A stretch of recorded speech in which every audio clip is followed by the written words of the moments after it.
Hotel लक्ष्य जो हमारा होटल लक्ष्य है, यहाँ पर हमारा एक भारतीय जनता पार्टी है, जब मैं जिलाध्यक्ष था तब से एक कैंप कार्यालय के नाम से प्रचलित हो गया था, लेकिन आज एक सामाजिक कार्यकर्ता के कार्यालय के नाते आज हमारे भारतीय जनता पार्टी के भी कई पदाधिकारी लोग आए और उनके साथ साथ बहुत सारी जनता जिनका सदा मुझे आशीर्वाद मिला, जिनका मुझे हमेशा प्रेम मिला, क्योंकि हम जनता के सेवक के रूप में ही हमेशा हमने काम किया। चाहे हमने संगठन में भी काम किया तो हमने भारतीय जनता पार्टी में जब भी काम किया तो हमने जनता के सेवक के रूप में काम किया और जनता का बहुत अपार प्रेम हमें हमेशा मिला। उसका नतीजा है कि पुराने चुनाव हमारी विधानसभा थी, हमारे समय पे बहुत अच्छे अंतर से जीते। उसके बाद माननीय मुख्यमंत्री जी आए, उस समय भी हमें जनता का समान का अपार वो मिला, समर्थन, हम जीते। लेकिन आज जिन परिस्थितियों में मैंने त्यागपत्र दिया वो सब चीज़ें मैंने आपको पहले दिन इंटरव्यू में बताई है कि किस तरीके से अपराधी जिन्होंने भारतीय जनता पार्टी के जो अपराधी हैं, जिन लोगों ने भारतीय जनता पार्टी के लोगों को कुचलने का काम किया, एक कांग्रेसी विधायक के सगे भतीजे को, ऐसा नहीं है कि चचेरा तवेरा रिश्तेदार नातेदार नहीं है, सगे भतीजे को जिला पंचायत अध्यक्ष की कमान दे दी है। हमने ये नहीं कहा कि उनको पार्टी में मत दीजिए, उनको वो मत दीजिए, कभी विरोध नहीं किया हमने पार्टी का, और आज भी हम विरोध नहीं कर रहे हैं, लेकिन हमने अवगत कराया पार्टी को। लेकिन किसी ने हमारी बात नहीं सुनी, तो जिस जगह पर अपने कार्यकर्ता की बात की कोई सुनवाई नहीं है, अपने कार्यकर्ताओं के मन की बात की कोई सुनवाई नहीं। पूरे चंपावत जिले के लोगों ने सोशल मीडिया पे क्या क्या लिखा, कल से अब उसको हम लोगों ने भी आग्रह किया तब थम जाइए, जब निर्णय ले लिया, जब तानाशाही चल रही है तो। लेकिन कुछ लोग ऐसे तानाशाह भारतीय जनता पार्टी के ऊपर नेतृत्व में बैठ गए हैं। वो लोग चाहते हैं कि हम भारतीय जनता पार्टी रहे न रहे, हमारा भला होना चाहिए, और अपने मनमानी के निर्णय वो लोग ले रहे हैं। तो मैं राष्ट्रीय नेतृत्व से आग्रह करना चाहता हूँ, प्रदेश अध्यक्ष से आग्रह करना चाहता हूँ, माननीय मुख्यमंत्री से आग्रह करना चाहता हूँ कि कार्यकर्ताओं की, जनता की मन की बात सुने। आज इन कार्यकर्ताओं ने मेरे से आग्रह किया है कि आप इस्तीफे पर पुनः विचार कीजिए। मुझे प्रदेश अध्यक्ष जी ने कहा पुनः विचार कीजिए, मुझे भारतीय जनता पार्टी के पूर्व प्रदेश के अध्यक्ष, पूर्व प्रदेश के महामंत्री, पूर्व प्रदेश वर्तमान में कैबिनेट मंत्री, कई लोगों के मेरे को फोन आए, मैं किन का नाम सब लोगों ने मुझसे आग्रह किया, दीपक जी आपका निर्णय कठोर है, आपको बुरा लगा होगा, लेकिन आप लोगों ने हम लोगों के साथ पार्टी खड़ी करी है। मैं 5 साल में 6 बार मुझे जेल भेजने का काम किया, हम लोगों के ऊपर कितने अत्याचार कांग्रेस ने करे, और आज इस भारतीय जनता पार्टी को इस तरीके से एक ठेकेदारों की तरफ भेजने का काम किया जा रहा है, तो ये बहुत गलत है। तो राष्ट्रीय नेतृत्व से आग्रह करना चाहूँगा, कहीं ना कहीं ये बाइट है मेरी राष्ट्रीय नेतृत्व तक पहुँचेगी। मैं कहना चाहता हूँ चंपावत ही नहीं, पूरे उत्तराखंड में जिन जिन कार्यकर्ताओं का मन दुखी है उनसे बात करने की आवश्यकता है। इन लोगों को जिनको ड्यूटी दी है इनसे बात करने की, उन लोगों ने बात करनी चाहिए। और माननीय मुख्यमंत्री से भी मेरा आग्रह है कि आप क्षेत्र में अक्सर आते रहते हैं, जाते रहते हैं, हर जगह आपको मैं देखता रहता हूँ। आपको भी आपसे भी मेरा बहुत आग्रह है कि आप संगठन में पूर्व प्रदेश अध्यक्ष रहे, युवा मोर्चा के विभिन्न दायित्वों में रहे, उपाध्यक्ष रहे हैं, तो आप जानते हैं कि कार्यकर्ता का मन कैसा होता है, कैसे कार्यकर्ता का मन ठीक हो सकता है, कार्यकर्ता के मन की क्या क्या इच्छाएं होती हैं। लेकिन आपसे मेरा आग्रह है कि आप उस पर विचार कीजिए, नहीं तो कहीं ना कहीं 2027 की ये चेतावनी है जनता की। इस तरीके से अगर हमारे कार्यकर्ताओं का मन खराब होगा तो जनता को कैसे हमारे कार्यकर्ता समझाएंगे। आज अच्छी योजनाएं प्रदेश के अंदर लग रही हैं, देश के अंदर माननीय प्रधानमंत्री मोदी जी और धामी जी, आप सब लोग अच्छा काम कर रहे हैं, कोई नो डाउट। लेकिन कार्यकर्ता का मन अगर खराब हो जाएगा, अगर उस योजना का लाभ जनता तक सही से नहीं पहुंचेगा, तो निश्चित रूप से नुकसान भारतीय जनता पार्टी को होगा।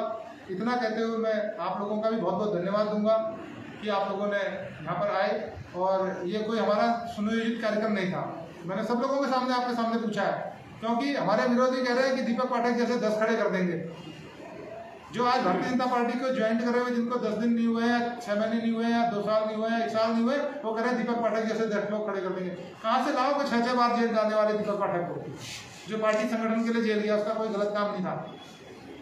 कहाँ से लाओगे जो रात के 12 बजे अपने कार्यकर्ताओं के लिए लड़ने के लिए डिग्री कॉलेज के अंदर एबीपी को जब मारपिटाई की जाती थी कांग्रेस के टाइम पे, तो कहाँ से लाओगे उन कोतवालों से उलझने के लिए? हम लोग गए और हमने कहा कि भाई हमारे कार्यकर्ता एबीपी हमारा विचार परिवार का संगठन है, उसके मत कीजिए। कहाँ से लाओगे आप उस दीपक पाठक को जो रेल की बस्ती जब उजड़ेगी तो अपने पर लाठी डंडे खाने के लिए जो रात के 12 बजे वहाँ के बीच में चले जाएगा? कहाँ से लाओगे जब टुक यूनियन के लोगों के संग अत्याचार होता है तो उनके साथ खड़ा होने वाला दीपक पाठक? कहाँ से लाओगे तुम जब बाइकों को रोका जाता है तो अपना दीपक पाठक? कहाँ से लाओगे जब तुम लोगों की, गरीबों की ठेले और वो टूटी जाती तो लाके दिखाए ना? 10 दीपक पाठक दिए, 1 दीपक पाठक तैयार करके दे दे। मैं कोई अभिमान की बात नहीं करता, घमंड की बात नहीं करता हूँ, लेकिन जनता के मन को समझना होता है। 5 स्टार और एसी कमरों में बैठ के राजनीति नहीं होती है, समाज सेवा नहीं होती है। समाज सेवा करने के लिए अपना घर छोड़ना पड़ता है, अपना परिवार से दूर रहना पड़ता है।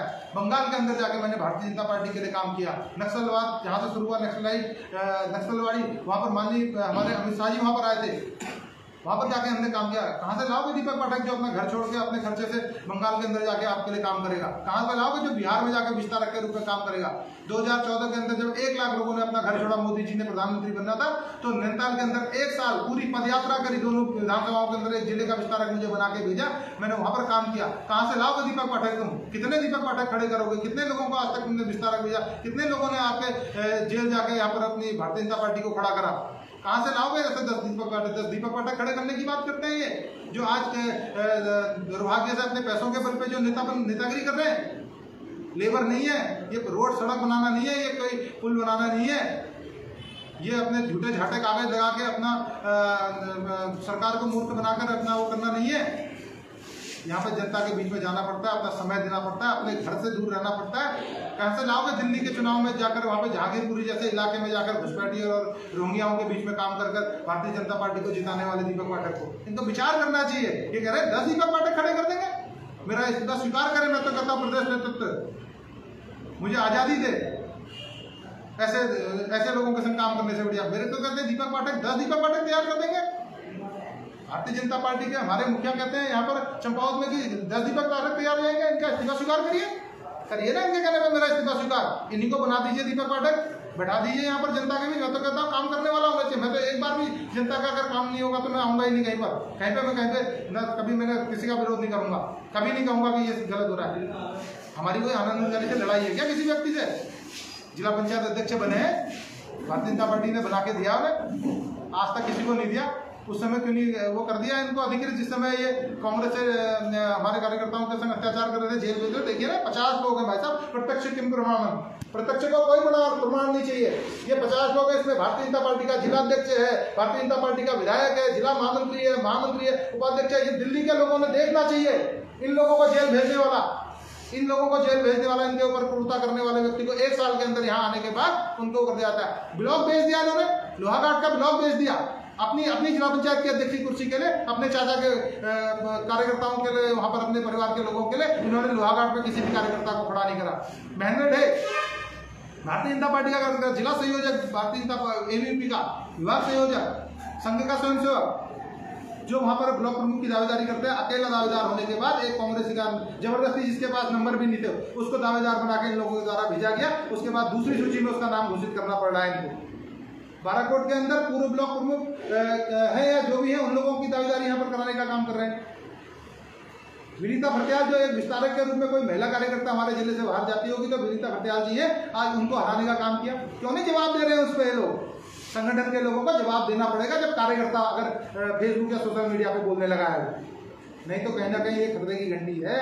मैं आप लोगों को बताना चाहता हूँ, भारतीय जनता पार्टी के जितने भी लोग भारतीय जनता पार्टी का भला चाहते हैं, जो बुरा चाहते हैं उन्होंने तो भैया दे दिया टिकट, लेकिन भला चाहने वाले भी बहुत लोग हैं। ऐसा नहीं है कि तराजू में सारे दोनों पलड़ों में गलत ही गलत लोग होते हैं।